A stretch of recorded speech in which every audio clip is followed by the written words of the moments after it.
Well, good day everybody. As you can see, I've got babies lined up, and having the babies lined up means it's story time. So today I have got, on the end, I have got Maddie and I've got Hannah.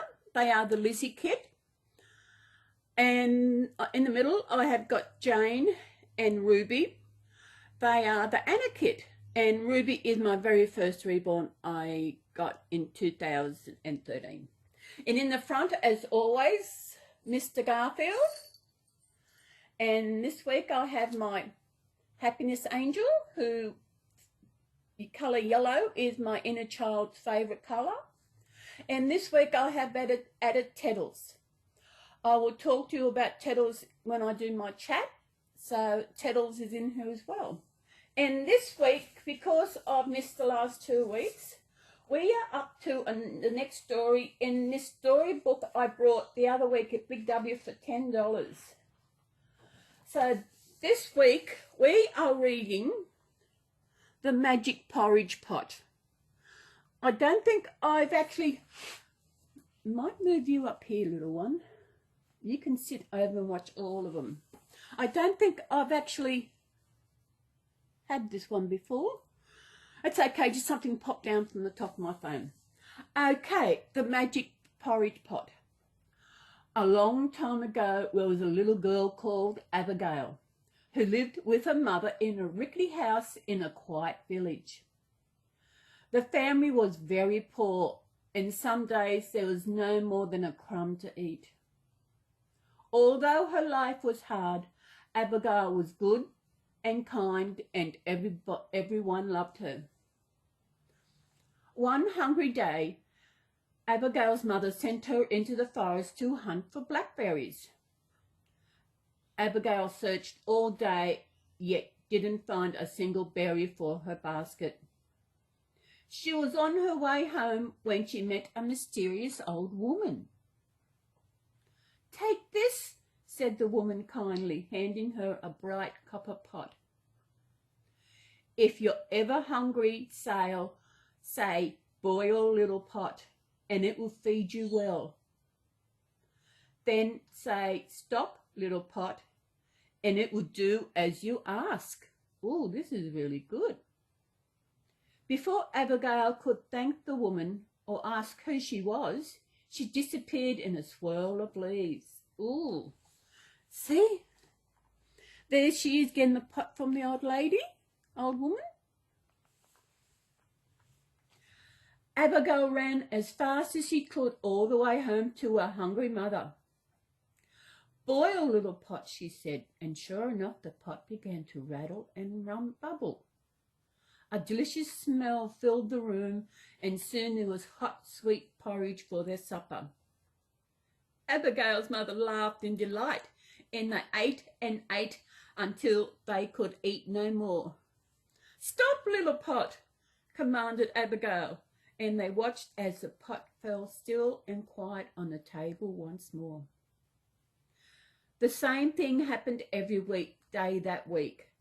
For the first time, Abigail and her mother didn't have to worry about food. Abigail told the little pot to boil whenever they were hungry. They grew healthy and strong with plump, rosy cheeks. Oh, that sounds nice and healthy.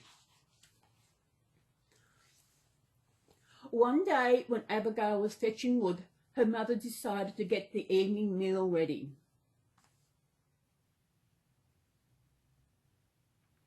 "Boil, little pot," she said, and the pot filled with porridge.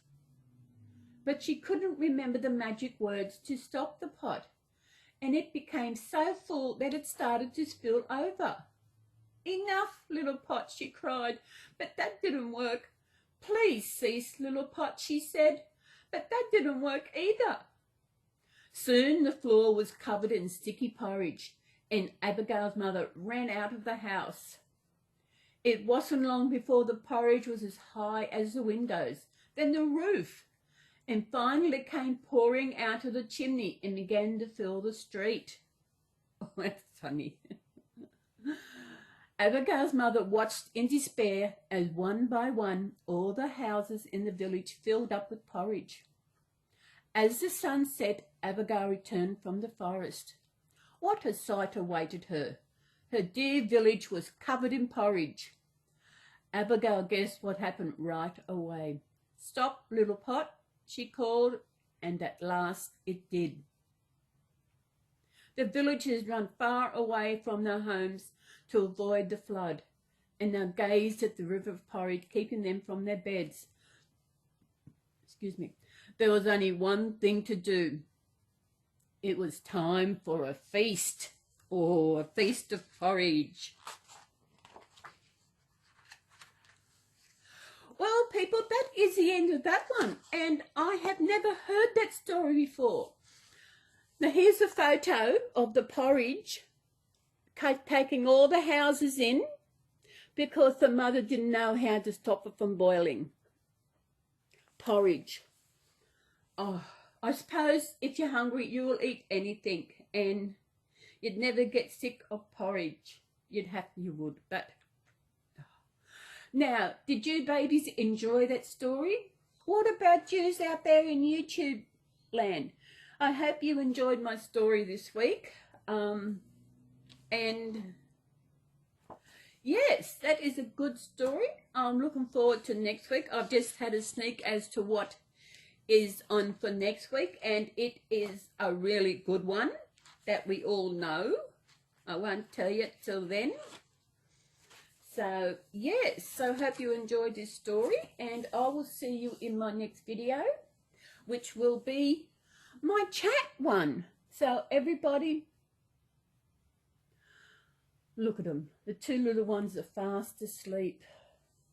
Aren't they gorgeous? I love this Lizzie kit. Beautiful.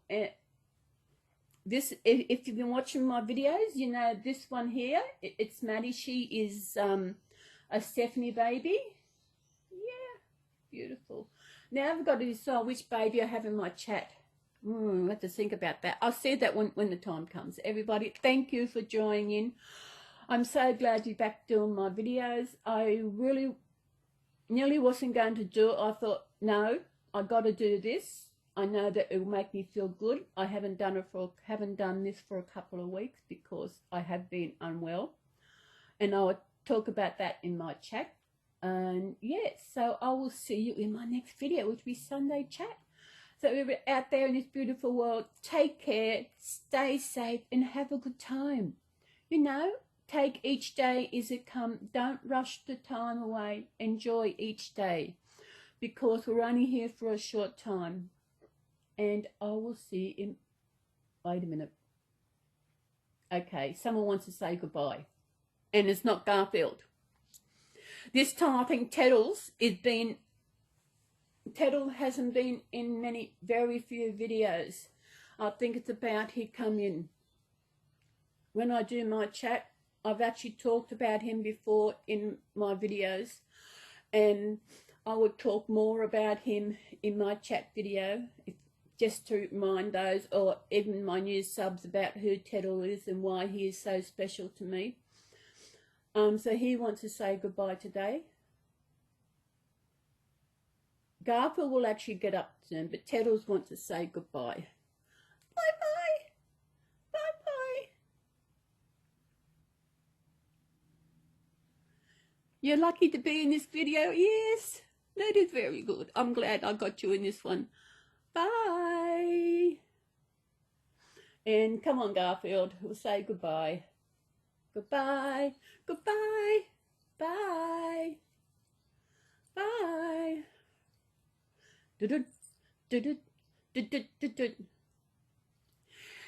Are you going to give him a hug goodbye, or just going to stare at him?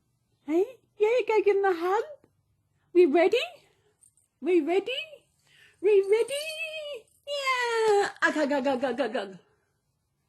One more. 1, 2, 3. Go. Say goodbye, everybody. Bye-bye. We'll see you in our next story. Bye.